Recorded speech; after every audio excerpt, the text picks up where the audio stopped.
జిల్లా Balkonda MLA camp ఆఫీసులో Balkonda MLA Prashanth Reddy పేరిట ఏర్పాటు చేసిన ఫ్లెక్సీ వివాదానికి తెరలేపింది. రిపబ్లిక్ డే వేడుకలకు సంబంధించి ఏర్పాటు చేసిన ఫ్లెక్సీపై మాజీ సీఎం కేసీఆర్, మాజీ మంత్రి కేటీఆర్తో ఎమ్మెల్యే ప్రశాంత్ రెడ్డి ఫ్లెక్సీ ఏర్పాటు చేశారు. కాగా ఎమ్మెల్యే క్యాంప్ ఆఫీసులో ఈ ఫ్లెక్సీ ఏర్పాటు చేయడంతో సోషల్ మీడియాలో వైరల్గా మారింది. కాంగ్రెస్ ప్రభుత్వం ఉన్న తరుణంలో ఎమ్మెల్యే క్యాంప్ ఆఫీసులో టీఆర్ఎస్ నేతల ఫోటోలతో ఫ్లెక్సీలు ఎలా ఏర్పాటు చేస్తారని కాంగ్రెస్ పార్టీ నాయకులు ప్రశ్నిస్తున్నారు.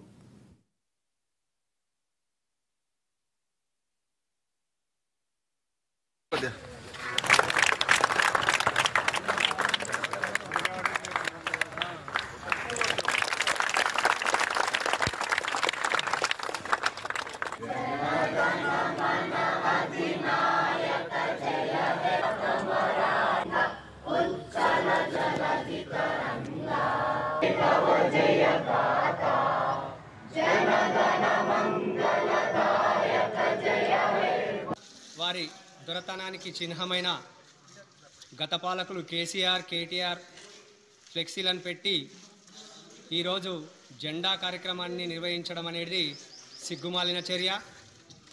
ఇదంతా కూడా వారి యొక్క మనసులో నిక్షిప్తమైన రాజరికానికి కానీ అట్లాగే వారి బానిసత్వానికి కానీ నిదర్శనం. ఇట్లాంటి చర్యలను కాంగ్రెస్ ప్రభుత్వం ఏమాత్రం క్షమించదు, ఉపేక్షించదు. రాబోయే రోజుల్లో ఇలాంటి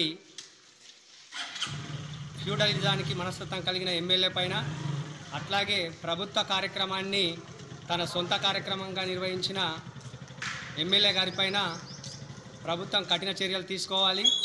అట్లాగే శాసనసభ సభ్యత్వాన్ని కూడా రద్దు చేయాలని ప్రభుత్వానికి విజ్ఞప్తి చేస్తున్నాను.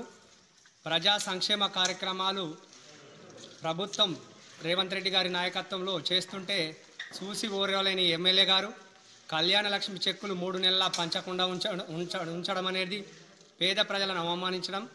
ప్రభుత్వ సంక్షేమ పథకాల్లో భాగంగా జోగులాంబ గద్వాల